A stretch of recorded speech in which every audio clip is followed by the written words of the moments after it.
is easy and safe with our giving platform powered by SecureGive. Giving can be done from anywhere with your computer, tablet, or your mobile device. To give, simply go to the church's website, create a new account, or log in with your existing account. Simply select one-time or recurring gift. Select your donation amount, enter your payment info, and then confirm your information. Visit our website and click on the Giving button to learn more. Maybe you're an iOS or Android user. If so, you have an additional opportunity to streamline your giving with the free SecureGive app. Simply search SecureGive in the App Store or Google Play Market. Once downloaded, open the app and search our church name to save as your home organization. Just like with online giving, you can create a new account or use your existing SecureGive account to log in, give, and connect with us. But wait, did you also know there is now a way to participate in generosity in a way that's as easy as texting a friend? With Text to Give, you can give using your mobile device by following these 3 easy steps. Number 1, text the keyword and amount you'd like to give to our church's Text to Give number. Number 2, follow the series of prompts and set up your SecureGive Text to Give account. Here, choose your desired payment method. And finally, number 3, save the number as a contact in your phone for future use. Text to Give only takes seconds to use and is the perfect way to connect with our ministry through giving.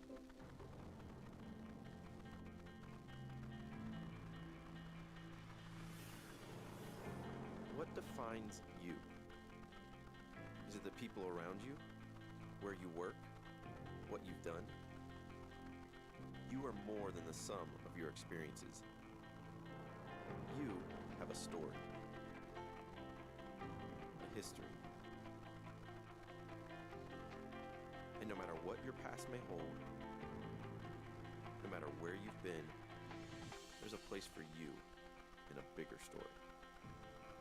A story bigger than your fears, bigger than your dreams, bigger than your past. Starting Point. Find your place in the story.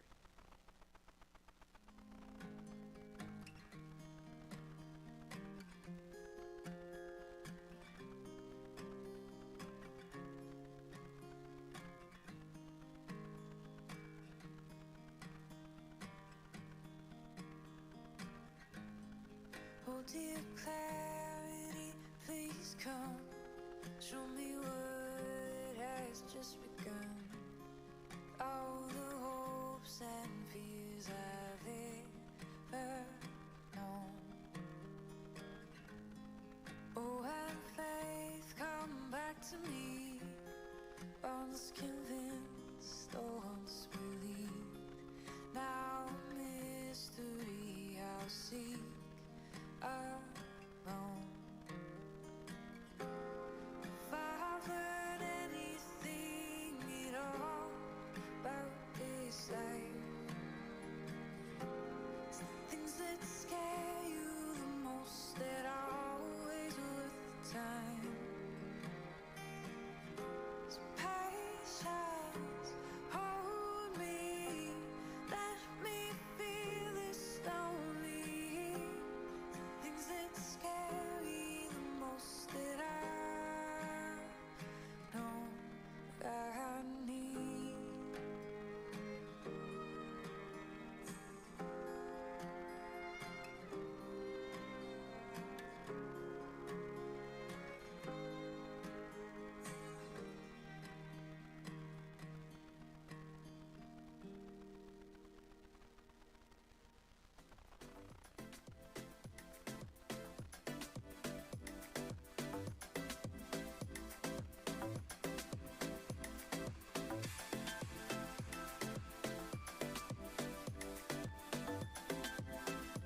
glad you're here, both in person and online this morning. Just go ahead and say hi to one another if you're online. Click invite to invite a friend today, and just join us in singing. We're going to spend some time lifting up some praise to our God this morning. I raise a hallelujah in the presence of my enemies. I raise a hallelujah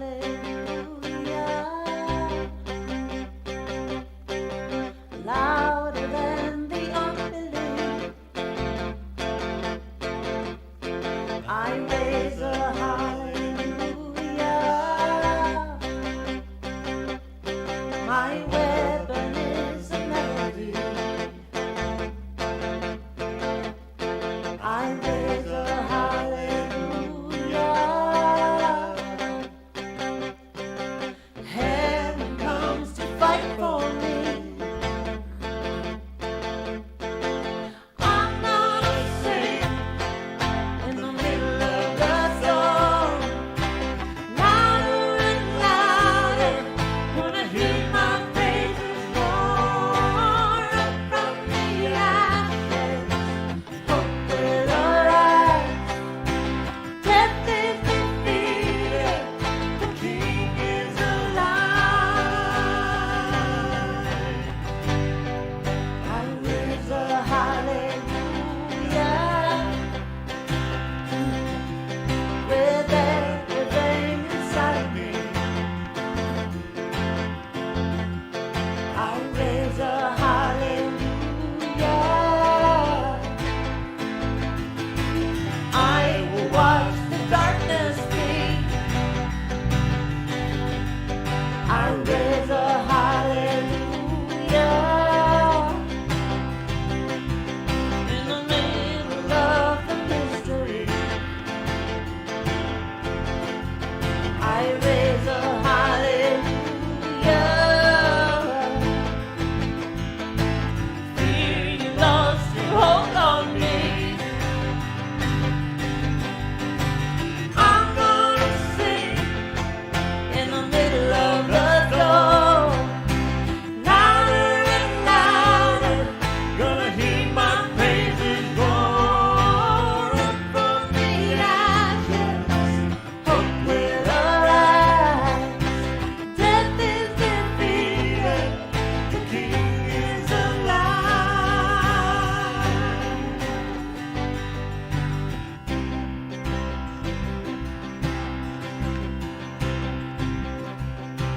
Sing a little louder. Sing a little louder. Sing a little louder.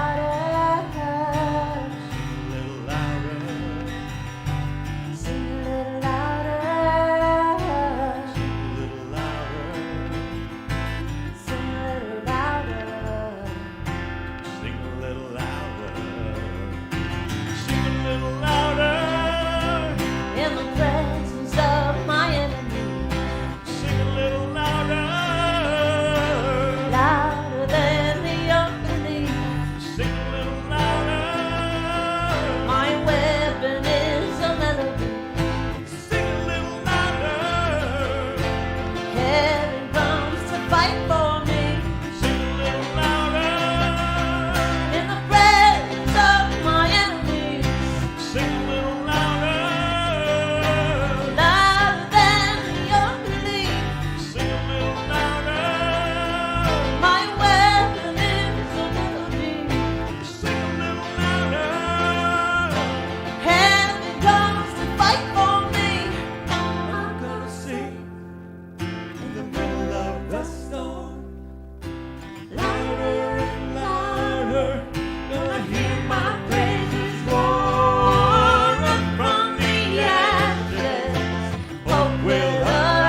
Jesus said that we are to love our enemies and do good to those who hate us and bless those who curse us and pray for those who mistreat us.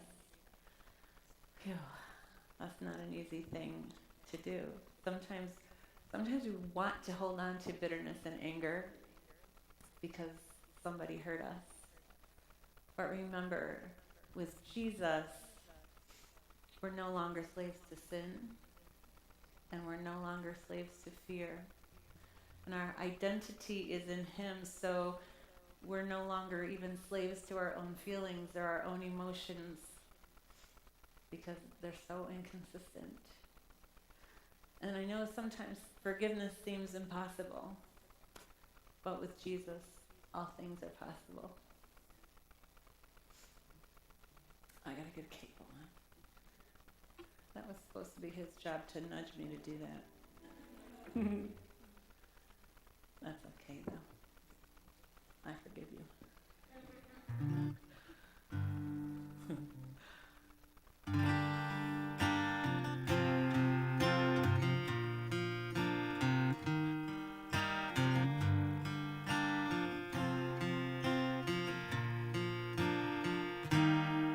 You unravel me with a melody. You surround me with song of deliverance from my enemies till all my fears are gone. I'm no longer a slave to fear.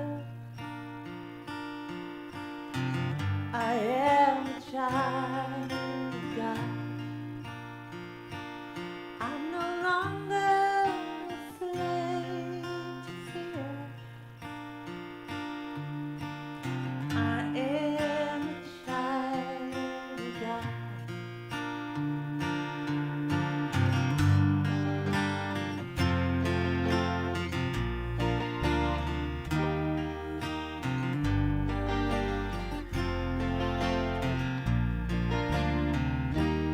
From my mother's womb, you have chosen me.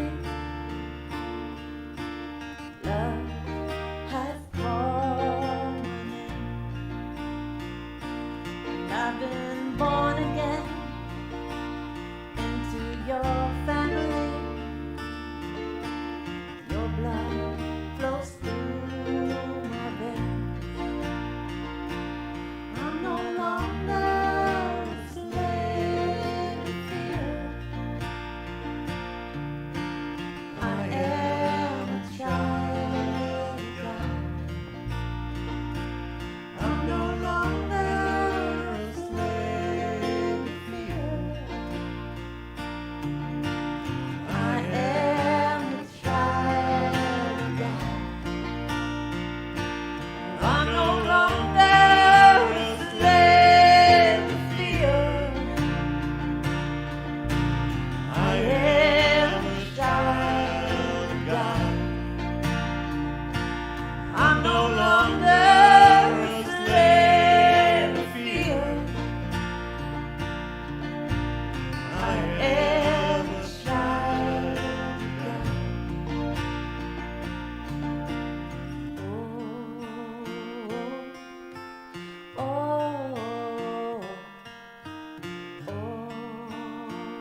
Well, good morning and welcome. We're so glad you're here. So National Night Out is coming. It's like right around the corner. It's next week on Tuesday night.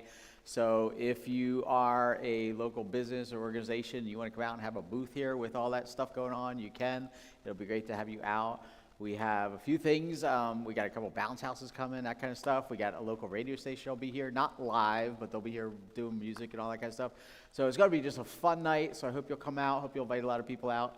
It'll just be neat. So that all can happen. It really, those things we do happen because of you. It is your gifts and your contributions to this ministry that make that stuff happen. So thank you for giving towards this ministry. If you're in person, easy. There's an envelope in the back if you'd like to give. If you're online, it's easy to click on the secure gift tab and you can give that way.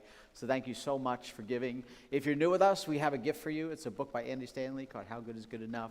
Love to get that in your hands. So let us know and we'll mail it out to you online. And in person, you can always just grab it in the back. So let's pray together. Father, thank you so much for this day. Thank you for the beautiful weather that we've been experiencing this summer. And thank you so much for just what you're going to do today.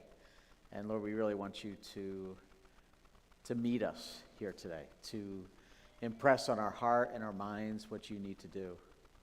Thanks for the opportunity with National Night Out coming. May it be a great night. May more and more people want to get involved and be a part of that. And may it be a real encouragement to our police and our fire right here in this area. And may it just be a time to build community. Thanks for the gifts that make that all happen. Thanks for the opportunity to just be a place here for our community and to build that. Thanks so much for your many blessings. And Lord, we give this day to you through Jesus Christ. Amen.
So did you ever play that jelly bean game where you get two jelly beans that look the same and you have to take a pick which one, and if you taste the one, it may taste like, strawberry smoothie, or it may taste like dead fish, right? And you get the, and then you got that taste in your mouth, or like birthday cake or dirty dishwater, or, there's a whole bunch of host of all kinds of tastes that you can experience.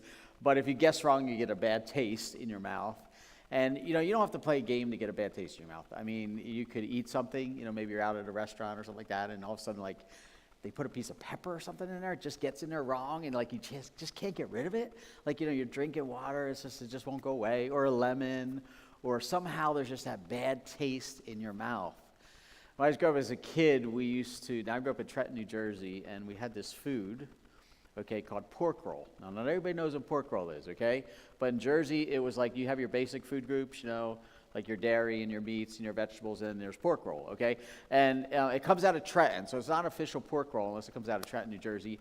And I don't know what it is. I assume it's some kind of pork product, but you slice it into like burger size. You can throw it on the grill, or you can fry it up in a pan. And my mom used to make it. It was a cheap kind of dinner. And so I remember one time having this pork roll, and then that night, I didn't feel too good, And I got sick. And ever since then, now I don't think it had anything to do with pork roll. I can't eat pork roll. I just can't eat it. I'll cook it for somebody else or something like that, but I will not eat pork roll. It just has that taste in my mouth. And every time I think of, no, I just can't, no, Now, it's not just food that can do that. It's things that happen in life that can create that. It can create that bad taste in our mouth. And what happens is we stop doing things because of that taste.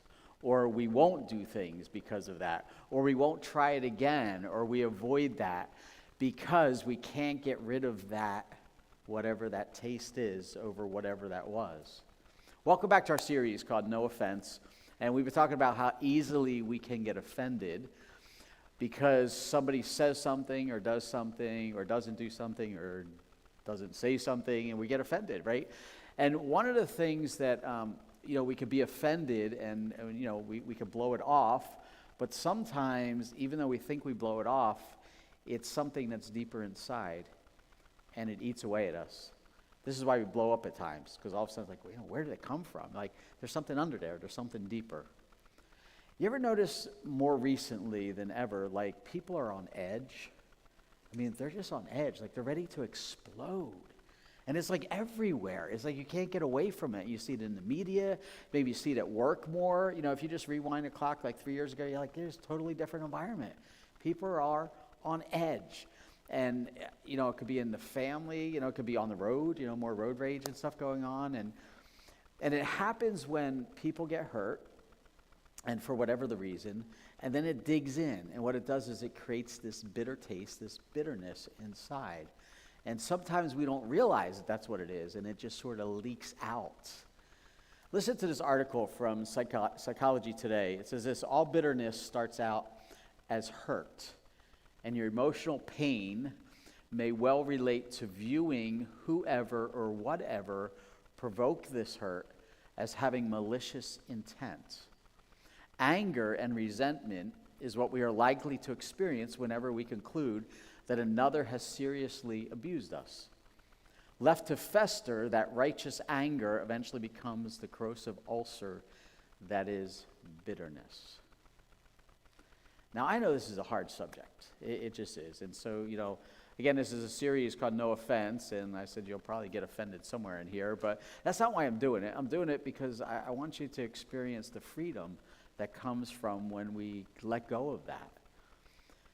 And some of you are struggling with a bitterness, and you didn't plan it. It just happened. You try to push it aside, but it's there. It just shows up when you don't want it to, and it shows up in the craziest ways, and it manifests itself in ways that we can't hide it. Now, sometimes we can hide it from others, but we know it's there, and a lot of times we can't hide it from others. During the time of the early church, so you're going back 2,000 years, okay, the church was starting out, and those who became Christians were excited, okay?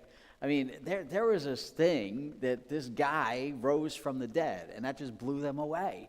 And they were so excited about this, and they just wanted to tell everybody, because they figured everybody would just want to believe it, And I don't know if you ever had that with something, like, maybe you learned a new idea, or you got this new toy or something like that, right? And you're like, oh my gosh, you got to try this, or you got to experience this, because, and you share it with somebody, and it's had such an impact on your life, and you're just, well, of course, once I share it, they're going to want it, or they're going to want to do this, or whatever, and then they don't, and you're like, well, why wouldn't you want that?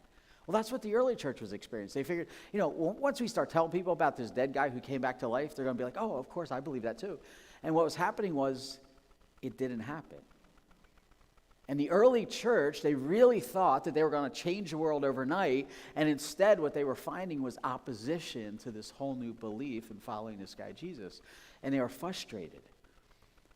And it was creating problems in their own life, because they were like, man, I really thought this was going to happen, and people were offending them, people were hurting them. And it's in this context that the writer of Hebrews is writing to the church, and he's giving them advice. And he says this, the writer, he said, make every effort to live at peace with everyone. Now that's hard, right? I mean, that's a strong comment. Everyone, right? And actually it's stronger than that, because the emphasis is not just try to make peace, it's literally pursue peace. Literally go after peace. Where are you striving to literally make peace with somebody that you don't have peace? That's a hard challenge, isn't it? The writer goes on, he says, and be holy. And be holy. Without holiness, no one will see the Lord. Because disharmony is the opposite of holiness. It's not close to holiness at all. We were at odds with God. We were far from holiness. We were in disharmony with God. And it's because of Jesus Christ and faith in Jesus Christ that has changed. Because God now sees us through the lens of Jesus. And he sees us as holy because of our faith in his Son. Without his Son, you take that lens away and we're unholy. Unholiness is far from a holy God. Disunity, disharmony, this discontent of a bitter taste is far from the holiness of God. And others won't find God if that's what we have, if we have that bitterness and that bitter taste. When peace is absent, it is hard to bring others to a place of peace. And the writer goes on, he says this, see to that no one falls short of the grace of God, and that no bitter root grows up to cause trouble and defile many. Now, we're all aware that trees have roots, right? Okay, because otherwise they would just like fall over, okay? The roots go down, and some trees have really deep roots, and some trees have shallow roots. Growing up as a kid, we had a tree out our backyard. It's a big tree, it's a huge tree. It's a weeping willow tree, and I don't know if you know a weeping willow tree, but I think they're one of the coolest trees, and they just have like this beautiful umbrella. But a weeping willow tree and this thing was massive, right? It has shallow roots, and so a hurricane hit the Jersey coast. Now we're like 70, probably 80 miles in from the Jersey coast. When that hurricane hit the coast, that tree came down. That's how bad that hurricane was. And it just came toppling out because the roots are so shallow. Now, typically roots go down and then they go out. But if the ground is rocky or if the ground is, very, very hard, then it's hard for those roots to go deep, and they pop up because it's just not good soil, right?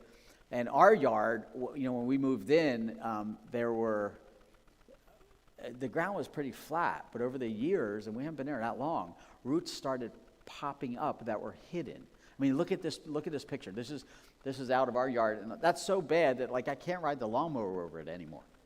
Now I used to be able to, it used to be fine, but I can't tell you how many lawnmower blades I've gone through. Because you hit these things and it's just a mess, it's terrible. But see, it's worse than this, because what happens is the trees in our yard, okay, and those roots, they're going to go into the neighbor's yard. Because, and I didn't know this, did you know that trees, because we look at like the umbrella of the tree, so that roots spread 2 to 3 times the radius of the canopy of a tree. Isn't that wild? So the roots are going out there, and some trees will actually go 5 times the radius of that canopy. They spread out far. And this is what bitterness does. Bitterness is a hidden destroyer. And it goes out like that, and it destroys. And something happens to us, and it could have happened to us when we were really little, it could have happened to us when we were a young adult, or maybe it happened to us last week.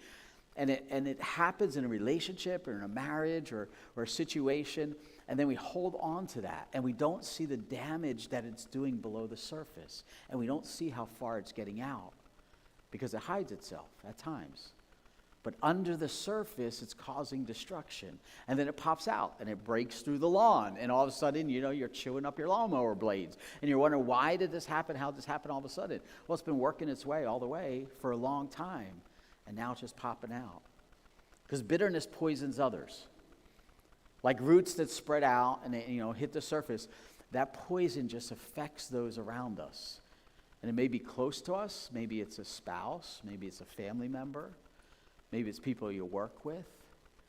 And that impacts those people, and it impacts people further than you think. The Greek word the writer uses is this word mihiano, and it's the idea of staining or polluting, the idea of contaminating. It goes deep. It's like when you stain a wood. I don't know if you've ever done any staining. I just did some recently, and it just permeates the wood. The wood's changed. That's what this is the idea of. It's like a poison. It just works through your body, and eventually it affects everything. And some of you you're holding on to things from the past, and it could have been abuse. Again, I know this is tough, but it could have been abuse from somebody in the family. And it hurt deep, and you're still feeling that. You're still holding on to it. Maybe somebody stole from you. And they stole, and it's like, man, it still hurts. And it creates that bitterness. Maybe you're lied to, and now, you know what? You have trouble trusting people because that bitter root is so deep that you look at everybody with skepticism. There's no more trust. It's like, no, I'll trust you maybe after about 60 years. Maybe you were deceived. Because you were deceived, you stay away from friendships. You felt like, oh, that person, they betrayed me. We were friends for 20 years, and now I'm not that close with anybody anymore. And we're holding on, and it impacts others. And so we do things or we don't do things because of that bitterness. Hatred and holiness cannot coexist in the same heart. We can't hold on to the bitterness and be close to God. And we live in a culture right now that is so angry and so bitter. And we live in a culture that not only is angry and bitter, but they invite us to join in with them. Come on, join in with my bitterness. Be angry with me, right? And people are shouting out, and they're cursing out, and they're angry, and hurt people are just inviting people after people to say, come along with me, be angry with me. Post on Facebook, and we'll go to this protest, and we'll put the nasty signs out, and we just want you to be angry with me. What is hidden below the surface comes out. An invisible root always yields visible fruit. Always will. It will not stay hidden. It'll come out. Eventually, that bitterness will come out, and anger and hatred towards other people. It's all rooted in that bitterness.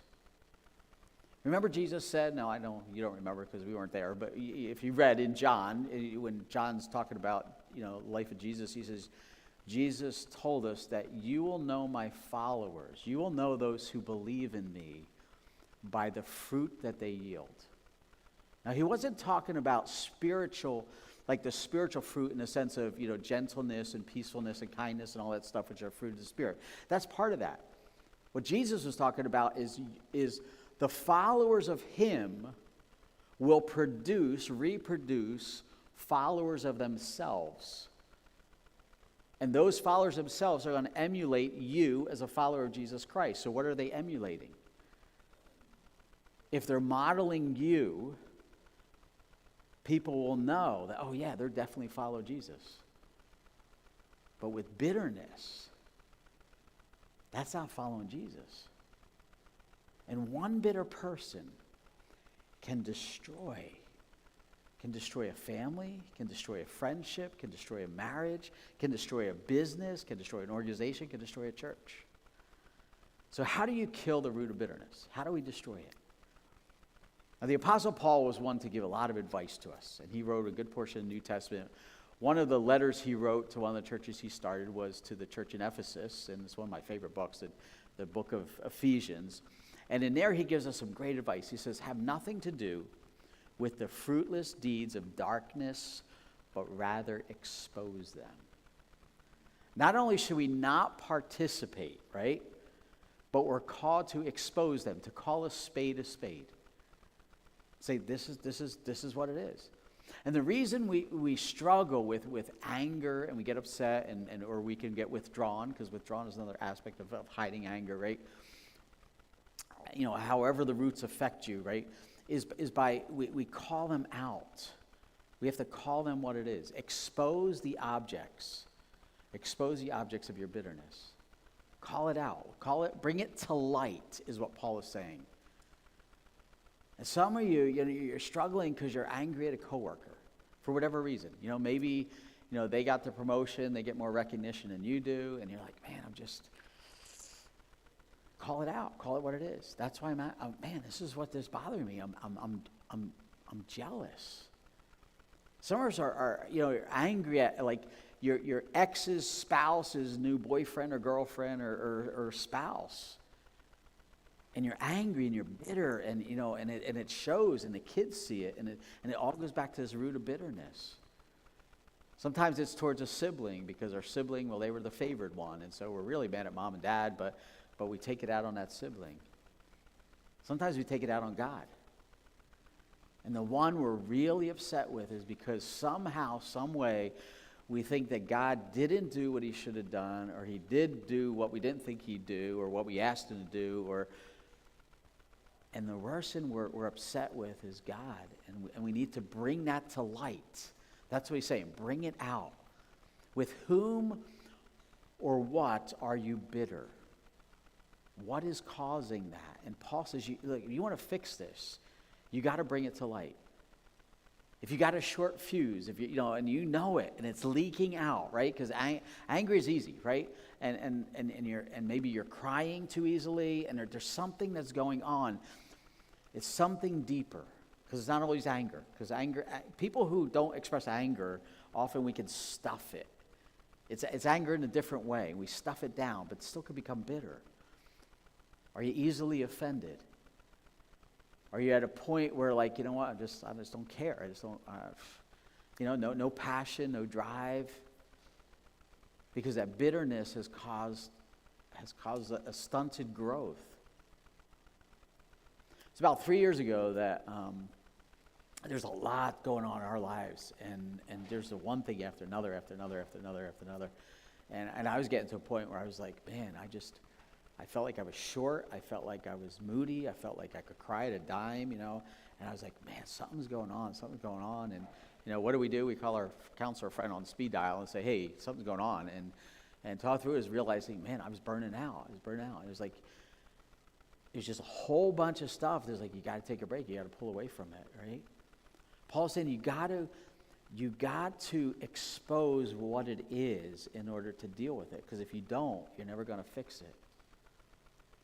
He goes on, he says, see to it that no one, this is the writer of Hebrews, see to it that no one falls short of the grace of God, that no bitter root grows up to cause trouble and defile many. See that it does not happen. It's easy, right? No, it's not easy at all. It's hard. But God did it for us, didn't he? If he did it for us, we can't hold on to stuff, can we? One of the stories that Jesus told, because he loved to tell stories, he told a story about a servant who owed his master a lot. And he pleads with his master. He's like, you know what, I'm trying to pay off this debt, I'm trying to pay this off, and I'm trying to collect the money that people owe me, and I'm trying to pay you off, but I'm just not getting anywhere, and I can't pay you off. And so he's begging and he's pleading with his master. And finally his master's had enough. He's like, okay, you know what, forget it, just forget it. Forget the debt, you're done. I'm forgiving the debt, we're all good, don't worry about it. And he's like, wow, and he feels so relieved. And then that servant, who has just forgiven his debt by the master, he then goes and he goes after the people who owe him money. He says, you owe me money. And you owe me money, and you owe me money. Give me my money that you owe me. And they weren't paying him. And so you know what he did? He had him thrown in jail, because back then they did that when you didn't pay your debts, And that's what he did. That's what he had done to them. And so here's Jesus' response as he goes on with the story. He goes, this is how the master responded, right? He said, you wicked servant, he said. I canceled your debt because you begged me to. Shouldn't you have had mercy on your fellow servant just as I had on you? In anger, his master handed him over to the jailers to be tortured until he should pay back all that he owed. Wow, right? It's like, whew. Now Jesus is telling this story. Are you ready for this? Because Jesus finishes. He says this, listen to what Jesus says. He said, this is how my heavenly Father will treat each of you unless you forgive your brother or sister from your heart. Wow. These are like one of the verses you want to just like skip over. Like Jesus didn't really say that, did he? Like, yeah. This is how my Father's going to treat you if you can't let go, if you can't forgive. But they deserve it. I'm with you on that. I know what that feels like, right? But God can handle it. God can take care of it. You and I have to let it go. We give up our claim to revenge. We give up our claim to blame. I choose not to hold it against them. Now, this is not a trust thing, okay? Because a lot of people get that confused. Like, you mean I got to trust them again? No. I mean, if they stole money from you, I would not trust them again. But you don't hold whatever they stole from you against them. Is there a broken relationship still? Yeah, probably. Is there a trust factor gone? Probably. But they don't owe me for that. It's gone. I let it go. Because we live by a different method. We live by a different standard. Remember the chart from last week? I'm forgiven, right? I've been forgiven. God forgave all that I've done because of Jesus. And because he's done that, I feel grateful. And because I feel grateful, I become more accepting of those who are far from God and those who mess up and those who hurt me. I overflow with love instead of bitterness and hatred. How do you kill a root of bitterness? Number 2, you cancel their debt. You get rid of it. You don't owe me anymore. We're done. And stop adding it in there. Stop like, oh yeah, but what if, let it go. But they hurt me. I know. And they're not a friend. They're probably more like an enemy now. I know. Jesus told us, Donna read it earlier. He said, Jesus said, hey, to those of you who are listening, if you're not listening, it's not going to matter. But Jesus says, to those of you who are listening, I say this, love your enemies and do good to those who hate you and bless those who curse you and pray for those who mistreat you. Wow. This is hard, really hard. How do you kill the root of bitterness? You bless your offender.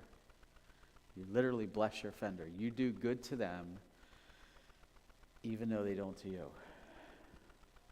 That's hard. Number 3, bless your offender.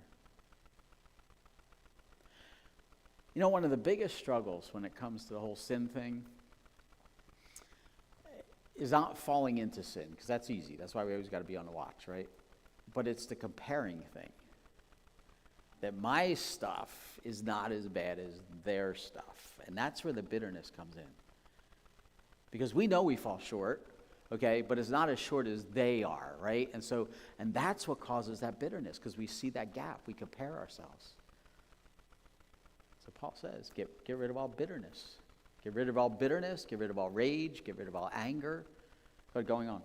Get rid of all slander, along with every form of malice. Because hurt unchecked will grow into bitterness, and it'll get worse. Malice is literally the desire to do evil to someone else. It's the intention to hurt. This is the root spreading. When somebody hurts somebody and then they let that bitterness grow, they then want to they get to a point where they literally want to hurt other people. This is what we're seeing in the news, right? People are out there, they just want to hurt people. They want to say hurtful things to people. Why? Because it goes back to that root of bitterness that they can't let go of. They don't know how to get rid of it. And so they maliciously start to think of, how can I hurt other people? How can I make their lives miserable? And just look what it's doing to our culture. It's destroying it. And there's no laws you could pass that's going to get rid of it. None.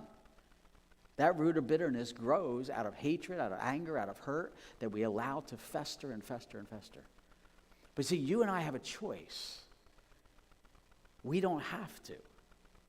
I like what Jim Rohn says. Jim Rohn says this: if you don't like how things are, change it. You're not a tree. I like that. So cut off the roots, right? Cut off the roots and move. You're not a tree. You don't have to stay where you are.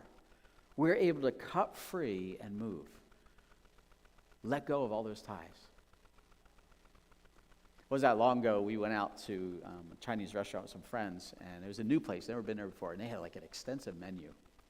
And so they have different types of, I guess, Eastern foods, right? And so they have Szechuan style, and they have, and so I thought, I'll try something that's like not normal. Like I like trying different things, like not weird stuff, but I like trying different things, right? So I ordered this dish, and I was eating it. It was pretty good, but it left this taste in my mouth. I was drinking water. I was like, give me the fortune cookies, and like whatever. And I couldn't get rid of it. I just couldn't get rid of it. And we're leaving, and Julie's guy, you need ice cream, right? And I'm like, yeah, of course you need ice cream, because that's my cure-all for everything, right? And here's the thing, like ice cream didn't fix it. Like it helped, but it didn't fix it. But you see, we have a cure for bitterness. That's what's so cool. We have a cure. It's forgiveness. That's the cure. You and I have been forgiven, so we can let it go.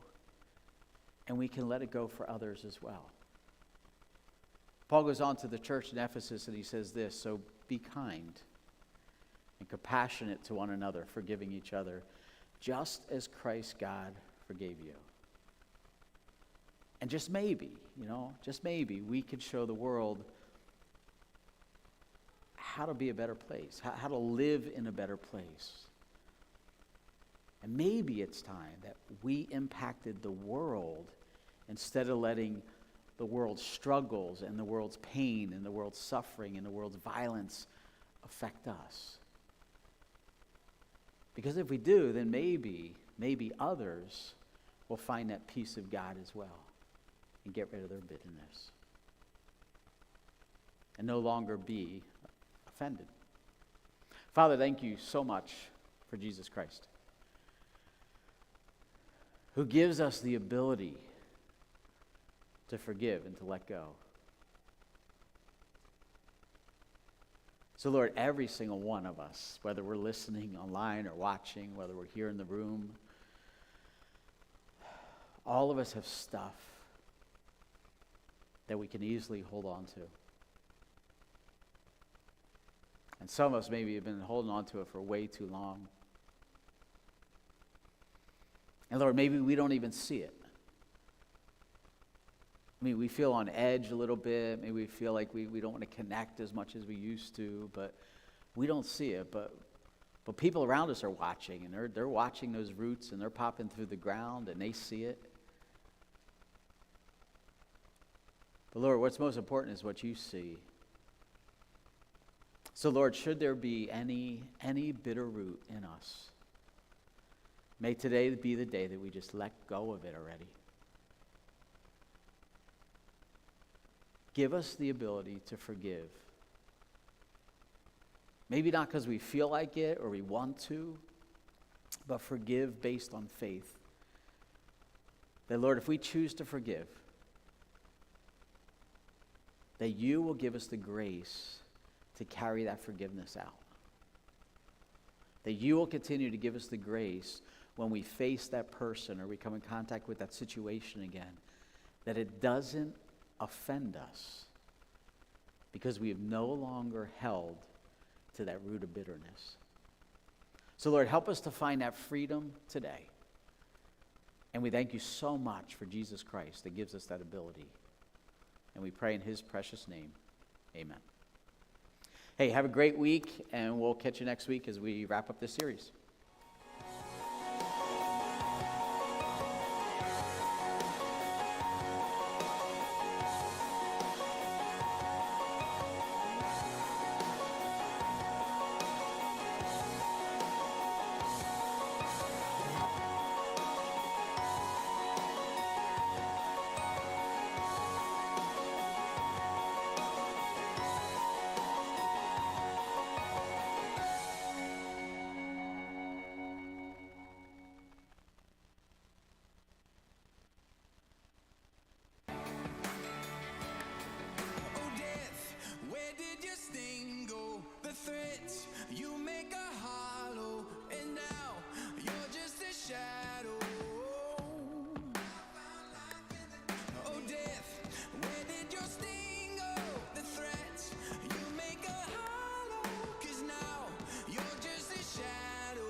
another day. Tell me where I should go, and there I will go.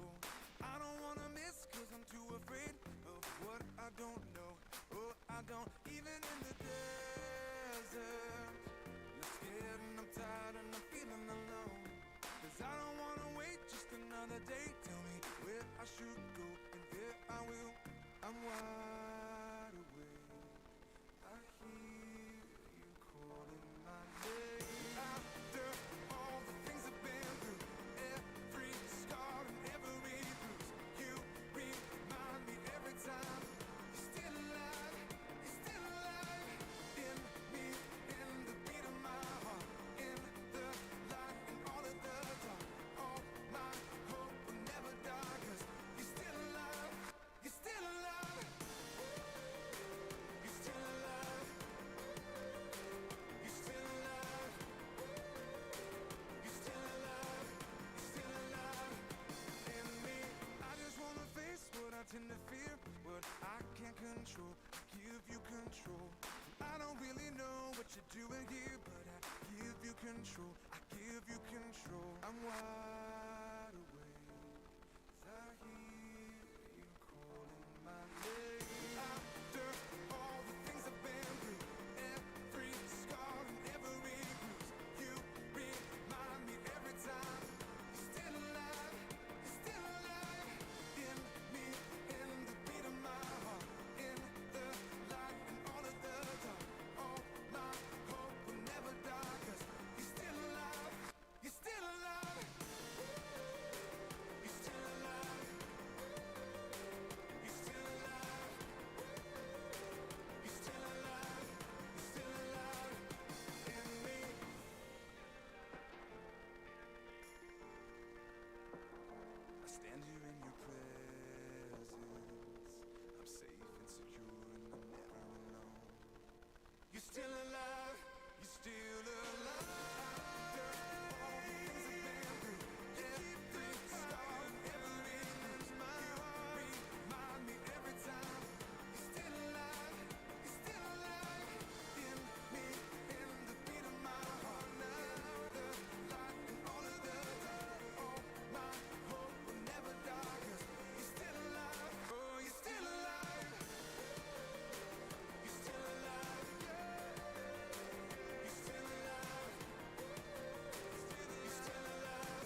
no hope for tomorrow. Felt so much pressure, yes, I thought I would crack. But now there's no looking back. I'm moving forward 'cause I know I got my armor now. No fear, no doubt, can't shoot me down, yeah. I got my armor now. No fear, no doubt, gonna shoot me down, down, down, down, down, down. Now I'm bulletproof because of you, because of you. And now I'm bulletproof because of you, because of you. You love me away, now I'm not afraid.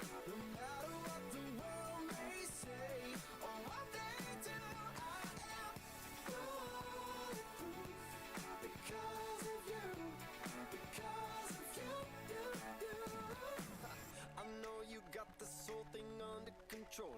My soul is untouchable because you've already won me. My victory is not in this flesh and bone.